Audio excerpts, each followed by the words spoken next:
खाने में जरा भी क्लास नहीं। देविका, खाने में क्लास नहीं होता है, खाने का स्वाद होता है। पर प्लेट क्या लगा रही हो? इतने आइटम्स का 2000 पर प्लेट। ना ना, आइटम्स बढ़ाने पड़ेंगे। चंद्रकांत मित्तल की बेटी की शादी है, 56 आइटम अगर बुफे काउंटर पर सजा दिए जाएंगे तो वो नजरिया ही कुछ और होगा।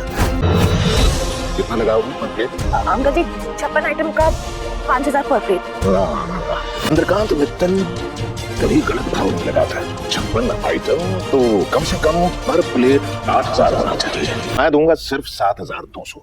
एक पैसा कम नहीं, एक पैसा ज्यादा नहीं। पर मौके की कीमत, आपके इस पहले ऑर्डर से मुझे और कितने ऑर्डर मिलेंगे? नहीं अंकल जी, हम इनके हाथ से पैसे नहीं ले सकते।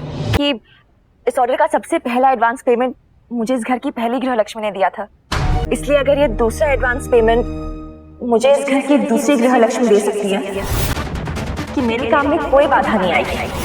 सुमन इंदौरी के आने वाले एपिसोड में एक अलग ही ट्विस्ट आने वाला है। यहाँ पर भाई जो देविका है उसकी बेटी को बचा लेगी सुमन।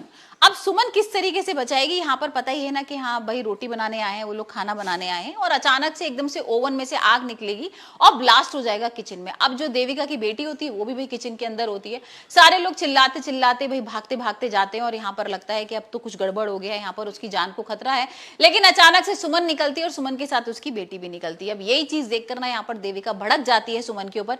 पहले तो बहुत गुस्सा करने लगती है और बोलती है कि तुम्हारी हिम्मत कैसी होगी मेरी बेटी को छूने की, और यहाँ पर तुम्हें पता है ना किस तरीके से जान का खतरा हो सकता था, तुमने ऐसा क्यों ओवन यूज किया कि अचानक से ब्लास्ट हो गया। और यहाँ पर भाई सुमन कहती जा रही है कि मुझे तो ओवन यूज ही नहीं करना आता, मैंने तो किया ही नहीं। लेकिन यहाँ भाई वो सुनने को राजी नहीं है। अचानक से देविका की बेटी जो होती है वो बोलती है कि आप तो इनको बैड गर्ल बोल रहे थे, मासी भी बोल रही थी, लेकिन ये तो बहुत गुड गर्ल है, ये तो बहुत अच्छी दीदी है, और आपको पता है इन्होंने तो मेरी जान बचाई है। यहाँ पर जैसे ही ओवन में ब्लास्ट हुआ वैसे मुझे ये कबर्ड के अंदर ले गई और अंदर बंद कर लिया। और बताया आपको कि मैं तो जाने भी वाली नहीं थी, मैंने तो इनका हाथ भी काट लिया था, लेकिन ये इतनी अच्छी है कि जबरदस्ती मुझे ले गई और इन्होंने मेरी जान बचा ली। वहीं हम देख रहे हैं कि भाई देविका के जो हस्बैंड है उसने सॉरी वगैरह भी बोला है, यहाँ पर थैंक यू भी बोल रहे हैं। यहाँ पर घर वाले सुमन को सब लोग थैंक यू बोल रहे हैं, लेकिन यहाँ पर भाई देविका को तो मौका मिल गया है और देविका उल्टा और भड़क जाती है और बोलती है कि भाई ये बताओ कि तुमने ओवन में क्यों रोटियां बनाई थी। यहाँ पर देविका बोलती है कि तुम्हें यूज नहीं करना आता ओवन को, तुम अनपढ़ गवार हो क्या भाई। और यहाँ पर सुमन बोलती है कि मैंने तो उसमें बनाई नहीं रोटियां, मैंने तो देखी कुकर में बनाई थी,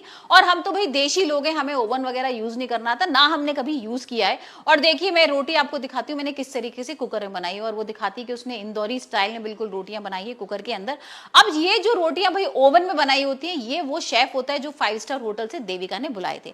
अब इनका भी पर्दाफाश हो जाता है, यहाँ पर तीर्थ उनको घर से बाहर वगैरह निकाल देता है। लेकिन अब जो देविका का सच है वो सुमन के सामने आ जाता है और पता लग जाता है कि भाई जो सिक्का सबसे पहले देविका को मिला था ना, यहाँ पर सुमन ने दिया था, वही सिक्का वो रोटियों के बीच में रख देती है और ओवन में ब्लास्ट हो जाता है। और यहाँ पर सुमन उसको धमकी वगैरह भी देके जाती है कि भाई देख लेना, मैंने इस बार तो आपको बचा लिया है, अगली बार आपका मैं पर्दाफाश करके रहूंगी, आपका सच बता दूंगी आपने किस तरीके से ये ब्लास्ट वगैरह किया था और मुझे फंसाने की कोशिश की थी। वहीं हम देख रहे हैं कि सारे लोग सगाई की तैयारी कर रहे हैं, यहाँ पर सारे लोग इकट्ठा हो गए, तीर्थ की सगाई हो रही है, लेकिन यहाँ पर तीर्थ गायब है। अब तीर्थ कहाँ है, क्या सुमन के साथ है, ये तो आने वाले एपिसोड में ही देखेंगे।